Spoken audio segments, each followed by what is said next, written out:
Oyez, oyez, braves gens, de tout temps, l'histoire était parsemée d'une multitude d'expressions et de gestes que vous employez encore aujourd'hui, mais sans vraiment connaître leur origine ou leur véritable signification. Eh bien, je vais me faire un plaisir de vous les expliquer. Allez, c'est parti!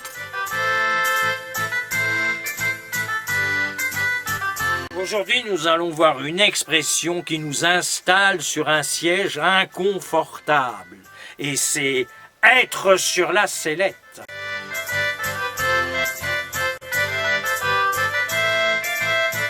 De nos jours, vous utilisez cette expression pour dire que vous êtes exposé aux critiques, au jugement des autres. Par exemple, parce que je suis différent à cause du regard des autres, je vais être constamment sur la sellette.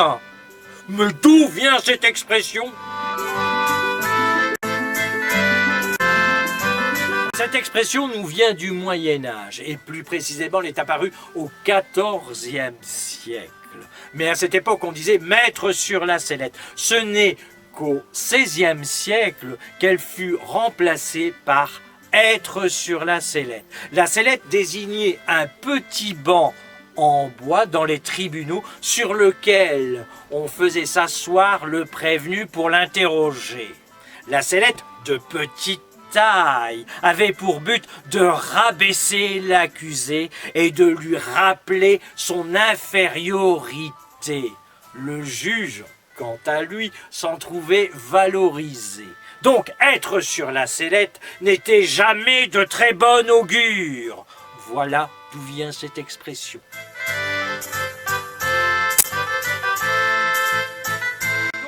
Être sur la sellette, ce n'est pas s'asseoir sur un meuble qui porte une plante verte, ni sur une sorte de balançoire, mais c'est être sur le banc des accusés qui vous met au banc de la société, car vous êtes en rupture de banc.